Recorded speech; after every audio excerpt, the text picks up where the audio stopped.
24 morts et 39 blessés, c'est le bilan provisoire d'un accident de la route survenu à Ouahabou sur l'axe Ouagadougou-Bobo-Dioulasso. Le drame est survenu donc dans la nuit d'hier et c'est un cas d'une compagnie de transport en commun qui a percuté un camion en stationnement. Nous aurons au téléphone Ali Traoré qui est sur place à Ouahabou. Et puis un avion de la compagnie Egypt Air a disparu des radars. L'appareil qui effectuait une liaison Paris-Le Caire avait à son bord 66 personnes dont 10 membres d'équipage. C'est le sommaire de ce journal. Bonjour à tous et bienvenue à cette édition de la mi-journée sur la télévision du Burkina, de la Petite si vous êtes à table. Un cas donc d'une compagnie de transport en commun a percuté un camion en stationnement dans la nuit d'hier à Ouahabou. Le bilan provisoire de cet énième accident de la route est lourd. 24 morts et près d'une quarantaine de blessés. Nous sommes en ligne avec Ali Traoré qui est sur les lieux de l'accident. Bonjour Ali. Bonjour Marguerite, amis téléspectateurs, bonjour. Alors Ali, dites-nous, qu'est-ce qui se passe en ce moment sur le lieu du drame? Actuellement, je suis sur les lieux de l'accident, précisément à Ouahabou, et l'heure est à l'enterrement. Les forces de sécurité et les populations riveraines procèdent ici à l'enterrement des 24 passagers qui ont perdu la vie. Également, les forces de sécurité et le procureur près le tribunal de Boromo pèsent des pièces à conviction pour essayer de situer les responsabilités. Voilà actuellement la situation qui prévaut. Et pour ce qui est des blessés, quel est l'état des lieux? Quelle est la situation de ces blessés-là? Est-ce qu'ils sont évacués? Comment ils sont évacués? Et surtout, où est-ce qu'ils sont évacués? En ce moment, les services de santé ont pu enregistrer 39 blessés, dont 26 graves, qu'on a tous évacués au CMA de Boromo. Mais actuellement, certains sont en train d'être évacués dans les grands centres hospitaliers à Bobo et à Ouaga pour plus de soins. Voilà ce qu'on peut dire pour les blessés. Alors Ali, est-ce que vous pouvez nous donner des précisions sur les circonstances exactes de cet accident? En effet, c'est aux environs de minuit que le véhicule de transport commun qui avait à son bord une soixantaine de passagers depuis Ouaga à destination de Bobo a percuté un camion d'immatriculation étrangère stationné sur la voie. En effet, le camion n'avait pas placé de dispositif de signalisation et quand le conducteur du car l'a aperçu, c'était trop tard. Et voilà les conséquences. Il faut dire aussi que le chauffeur de camion est actuellement en fuite. On a également parlé d'excès de vitesse. Est-ce que vous confirmez cela? Est-ce que cela est confirmé sur place? C'est confirmé par les blessés même qu'on a pu interviewer au CMA de Boromo qui ont demandé vraiment aux compagnies de transport de vraiment plomber leur carreau, bien de modérer vraiment la vitesse. Vous parliez tantôt du procureur qui était sur place. Est-ce qu'il y a d'autres autorités là-bas et qu'est-ce qu'elles ont prévu de faire? Bon, il y avait des autorités avec alors peut-être le gouverneur de la Boucle du Moun qui était présent pour réconforter les blessés et constater les faits. Elles ont déploré cette situation et elles ont invité en même temps les populations au respect du code de la route et à modérer vraiment la vitesse pour éviter ces genres d'accidents. Merci Ali pour toutes ces informations par rapport à cet accident de la route survenu donc à Ouahabou. Nous attendrons votre reportage sur l'accident donc dans nos prochaines éditions. Voici donc un drame qui a fait réagir le gouvernement qui vient de prendre donc des mesures pour éviter au grand maximum les accidents sur nos routes. On note entre autres le retrait de permis de conduire des chauffeurs pris en flagrant délit d'excès de vitesse. Les véhicules de transport seront également plombés. Nous écoutons le ministre en charge de la sécurité intérieure. Nous avons tenu à dire désormais, à partir d'aujourd'hui, tout chauffeur qui va être pris en flagrant délit d'excès de vitesse, on va arrêter ce chauffeur-là, lui retirer son permis, faire la procédure et il va être frappé d'indignité dans la conduite des véhicules du genre, parce qu'il y va de la préservation des vies des citoyens. Mais ce n'est pas seulement la police et la gendarmerie qui doivent faire ça. Les transporteurs, qui sont les grands patrons, qui achètent leur car, ils doivent pouvoir être sévères à l'endroit de ceux qu'ils embauchent pour conduire des gens dans les cars. Ce n'est pas des animaux qu'ils transportent, c'est des hommes. Et il faut le faire avec beaucoup de délicatesse. L'autre mesure, c'est que pour éviter effectivement que certains ne restent sourds par rapport à la limitation de la vitesse, ils ont 1 mois pour plomber. À partir d'aujourd'hui, ils ont 1 mois pour plomber leur véhicule. La vitesse, et le ministère des Transports va leur donner la limite à plomber. Et ça le sera aussi. Et ils ont 1 mois pour le faire.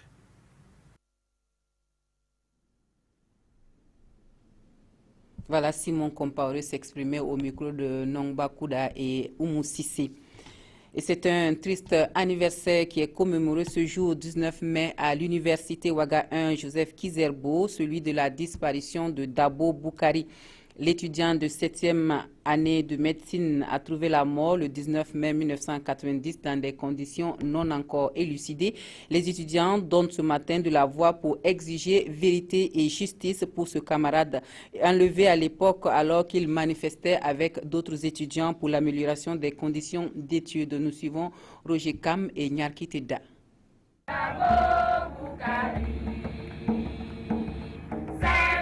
C'est un hommage qui est rendu ici à Dabo Boukari. Cet étudiant en 7e année de médecine, arrêté le 19 mai 1990, est dès lors porté disparu dans des conditions non encore éclairées. En célébrant le 26e anniversaire de sa disparition, les étudiants mettent sur la table de leurs revendications vérité et justice pour Dabo Boukari. Les commanditaires, les complices, les assassins, toujours impunément dans notre pays. Il faut que ça cesse, que les assassins, les commanditaires, les complices puissent être jugés et punis à la hauteur de leur forfaiture. Considéré comme symbole vivant de la jeunesse ou encore un exemple de la résistance, Dabo Boukari est pour ses étudiants une icône, voire une idole, dont ils entendent s'approprier ces valeurs pour la satisfaction de leurs revendications. Dabo doit être pour nous un exemple de courage, de détermination et de persévérance dans notre lutte pour de meilleures conditions de vie et d'études, mais également pour la démocratie et le progrès social véritable. En acceptant le sacrifice suprême, Dabo nous exhorte à ne jamais baisser les bras et à nous engager résolument dans la lutte jusqu'à la victoire finale. En attendant, l'Association nationale des étudiants du Burkina, ANEB, et l'Union générale des étudiants burkinabés, UGEB, appellent les étudiants à boycotter les élections municipales. Pour les délégués de ces structures, les dirigeants qui seront issus de ces élections ne pourront pas trouver des solutions idoines aux aspirations du peuple burkinabé. Nous nous rendons à l'Est où la présidente du Conseil supérieur de la communication s'imprègne des réalités de la couverture médiatique des élections locales du 22 mai prochain par les médias de la région. Nathalie Sommet a visité les 5 radios de proximité et encouragé les travailleurs à un plus grand professionnalisme durant cette période particulièrement sensible. Roger Bembamba et Mahamadi Ouedraogo. La présidente du Conseil supérieur de la communication CSC foule le sol de la RTB de Fada. C'est le début d'une tournée dans les 5 radios de la ville de Fada-Ngourma. Une visite qui a permis à Nathalie Sommet de toucher du doigt les réalités quotidiennes des médias locaux en cette période de campagne électorale. Ce que nous avons pu voir nous satisfait énormément, en ce sens que nous avons vu des médias très engagés, qui ont pris de très belles initiatives. Il y en a même qui sont allés jusqu'à modifier leur grille de programme et insérer des programmes et qui prennent en compte la campagne électorale. À chaque arrêt de la visite, la présidente du CSC a exprimé ses encouragements aux directeurs et agents de ces médias et leur a prodigué des conseils. Quand on reçoit la visite de la première autorité en charge de la régulation de la communication et quand elle vous donne des conseils et elle vous oriente, elle vous dit il faut faire cela pour aller encore de l'avant. Je pense qu'on ne peut être que content. Ce que je retiens, c'est surtout le fait que nous devons faire attention avec les médias étrangers Et nous devons tout faire pour avoir les papiers en bonne et due forme avant de se lancer dans la diffusion de leurs émissions. Cette visite fait suite aux échanges avec les promoteurs des médias en avril dernier sur la tenue des élections municipales. C'est pourquoi la présidente du CSC invite les hommes et femmes de presse à plus de professionnalisme en cette période sensible. Le Burkina Faso a fait sa toute première expérience des conseils régionaux après les élections municipales de 2006. Leur mission, adopter les plans de développement régional et donner leur avis sur les questions qui leur sont soumises par l'État central. Les 13 conseils régionaux du Burkina ont été dissous après l'insurrection populaire de 2014 et ce sont des délégations spéciales qui jouent ce rôle en ce moment. Découvrons ces organes avec Nongba Kouda et Draman Guéné. Après les élections municipales, chaque conseil municipal vote en son sein ses représentants pour siéger au conseil régional du ressort territorial de la région. Il est accordé un quota de 2 représentants par commune rurale et 2 par arrondissement des communes urbaines. Une fois ces représentants élus, le gouverneur de la région convoque la première session du conseil régional, au cours de laquelle le président est voté parmi les conseillers régionaux. La durée de leur mandat est de 5 ans. L'article 147 du Code général des collectivités territoriales définit les attributions du conseil régional conformément aux grandes orientations de l'État. À cet effet, il discute et adopte les plans de développement régional. Il règle par ses délibérations les affaires de la région et donne son avis sur toutes les questions qui lui sont soumises par l'État ou par d'autres collectivités. Selon les dispositions de l'article 154 du même code, le conseil régional se réunit en session ordinaire une fois par trimestre. Toutefois, le conseil peut se réunir en session extraordinaire en cas de besoin.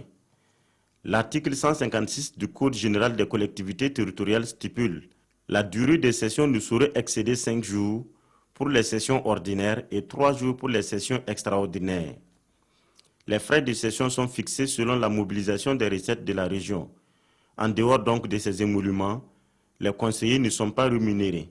Le conseil régional ne peut valablement siéger que si plus de la moitié des membres est représentée à l'ouverture de la session. Les absences non motivées aux sessions donnent lieu à des sanctions. Le conseil régional vit essentiellement de l'accompagnement de l'État à travers les dotations globales de fonctionnement et celles d'investissement. Il mobilise aussi ses recettes propres issues des taxes de jouissance et de vente de dossiers d'appel d'offres pour les ouvrages.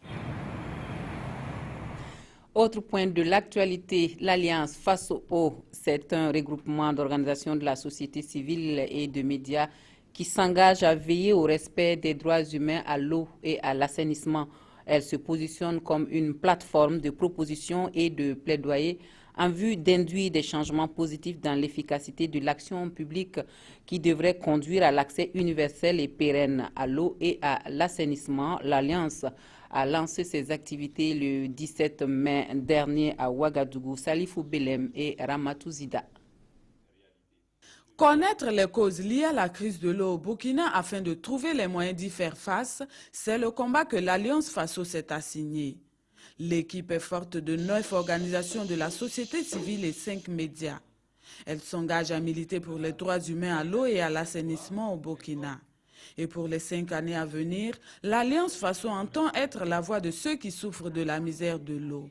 Elle compte interpeller les autorités pour plus d'attention et d'efficacité dans l'action et soulager au mieux les populations. Nous, en tant qu'acteurs de la société civile, nous avons notre part de responsabilité qui consiste à interpeller les autorités, mais également à proposer des solutions pour améliorer l'équité. Et donc permettre aux populations qui sont les plus vulnérables à bénéficier des services et à pouvoir jouir de leurs droits au même titre que ceux qui sont ou celles qui sont plus aisées. L'eau et l'assainissement sont vus ici sous l'angle des droits humains et l'Alliance compte sur l'appui du département en charge de la promotion des droits humains afin d'en faire une priorité. Même si l'accès à l'eau et à l'assainissement est un droit de l'homme, le fait que le Burkina Faso a inclus ça dans sa constitution, ça devient un droit fondamental et obligatoire. Et ça fait partie des droits que nous devons réaliser de façon pleine, quelle que soit la situation. À cette cérémonie de lancement des activités, les convives vont assister à la présentation du logo de l'Alliance Face aux eaux. Un logo qui s'identifie à un citoyen engagé dans la réalisation des droits humains à l'eau et à l'assainissement. Une occasion également de remettre des cartes aux membres de l'Alliance. Conformément à l'article 6 de la Convention cadre des Nations Unies sur les changements climatiques relatifs à la formation, l'information et la sensibilisation, le Burkina Faso a élaboré une stratégie nationale d'apprentissage sur les changements climatiques. Il est question à présent de valider le document qui servira de référentiel en matière de sensibilisation sur les questions de changement climatique. C'est l'objet de la rencontre de ce matin à Ouagadougou. Urbain Benito Somé et Amandine Lalsaga pour les précisions. Les enjeux du changement climatique préoccupent le gouvernement burkinabé. Pour mieux s'adapter aux effets de ce phénomène mondial, le département en charge de l'environnement et de l'économie verte veut se doter d'une stratégie nationale d'apprentissage sur les changements climatiques. Le Burkina Faso est en train de mettre en place sa stratégie d'apprentissage afin que l'ensemble des acteurs soient imprégnés de la notion du changement climatique, ses manifestations et comment y faire face au regard de la situation actuelle. Ce projet de stratégie, qui sera validé au cours de cette rencontre, servira de référentiel. Pour sa mise en œuvre, le Burkina peut compter sur ses partenaires. Les changements climatiques, c'est un défi qui va toucher tout le monde, qui va affecter tout le monde. Et puis c'est peut-être un des aspects les plus intéressants de la démarche qui a lieu présentement, c'est que tous les acteurs sont invités à venir participer, autant la société civile, les différents ministères, le monde académique. Donc je pense que c'est avec l'appui et les idées de tous qu'on va réussir à trouver des solutions aux défis auxquels on est tous confrontés. Cette initiative entre dans le cadre de la mise en œuvre de l'article 6 de la Convention cadre des Nations Unies sur les changements climatiques relatifs à la formation, l'information et les sensibilisations sur ce phénomène. Hors de chez nous, un Airbus d'Égypte Air a disparu des radars dans la nuit du mercredi au jeudi. L'avion effectuait une liaison Paris-Le Caire. Il avait à son bord 66 personnes, dont 10 membres d'équipage. Prendre en charge les familles et retrouver au plus vite les débris de l'avion d'Égypte Air, ce sont les priorités des autorités françaises et égyptiennes. Le ministre français des Affaires étrangères, Jean-Marc Ayrault. Évidemment, nous imaginons l'angoisse des familles. Parmi elles, 15 Français. La première priorité, c'est évidemment d'informer les familles. La cellule de crise du Quai d'Orsay s'est mise immédiatement en place.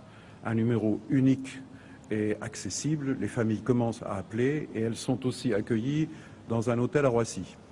Une cellule de crise a également été ouverte à l'ambassade du Caire en Égypte. Le Premier ministre Manuel Valls l'a confirmé, pour l'heure, toutes les pistes restent ouvertes. La France est prête à participer aux recherches si les autorités égyptiennes, bien sûr, le demandent. Je crois qu'à ce stade, aucune hypothèse ne peut être écartée sur les causes de cette disparition.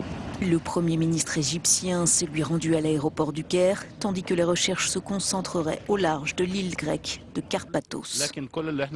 Tout ce que nous pouvons dire est que le contact avec l'avion a été perdu dans une zone spécifique et que les opérations de recherche se concentrent dans cet endroit, a déclaré Chérif Ismail. L'armée a envoyé des avions et des navires sur place. Nous coopérons avec les autorités grecques et des avions grecs mènent actuellement des recherches dans la zone. Retour au Burkina et nous parlons sport à présent avec la première manche de la 23e journée de championnat de D1 qui s'est jouée hier au stade Wobi de Bobo-Dioulasso. Le RCB a balayé l'USFA par le score de 4-0. À Dédougou, le Banqui Sport et le Santos se neutralisent 1 but partout. Et au stade Issoufou Joseph Konombo de Ouagadougou, l'USO a malmené l'USI par 3-0. Le point de ces rencontres avec Christelle Dabré-Paris. L'Union sportive de Ouagadougou ne lâche pas la pression au sommet du classement. Le troisième a fait respecter son statut lors de la réception du 14e et premier non relégable. Le club de Ouaïgou est accueilli dès la 19e minute par Cheikh Ibrahim Guigma. À la 35e, c'est Assami Bari qui corse l'addition pour les Rouges et Blancs de l'Arlé 2-0 jusqu'à la pause. L'USI se signale à la 75e, mais peine à réduire le score. À la 81e, le capitaine Ismaël Ouedraogo met fin au suspense et aux espoirs de l'USI par un 3e but.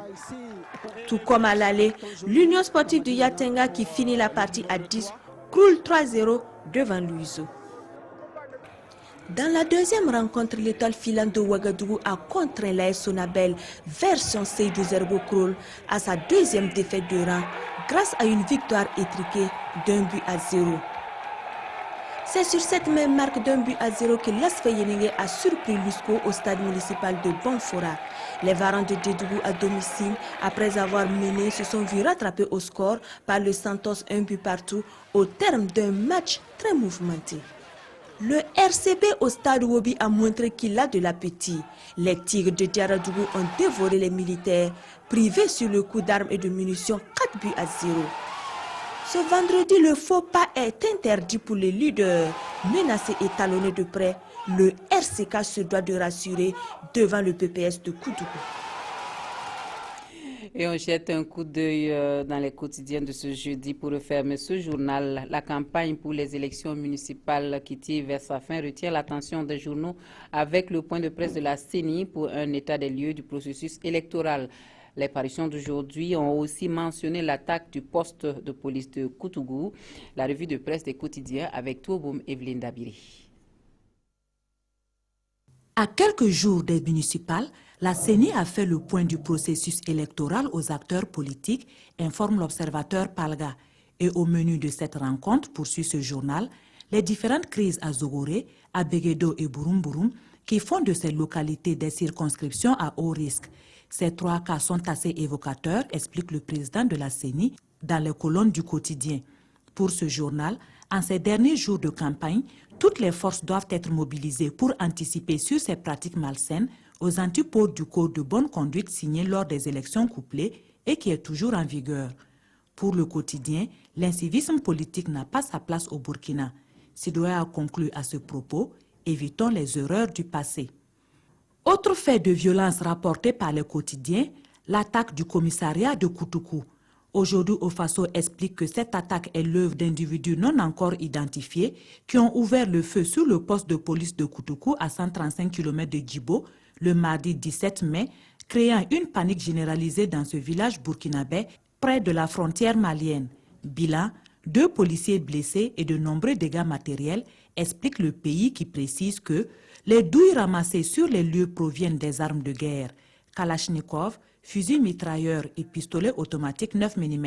Les armes utilisées et le mode opératoire laissent fortement présager qu'il s'agit d'une attaque terroriste, conclut ce journal.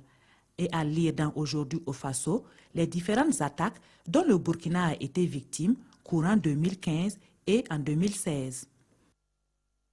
Alors, on s'arrête ici pour l'actualité de la mi-journée. Merci de nous avoir reçus chez vous. Excellent après-midi à tous et à toutes.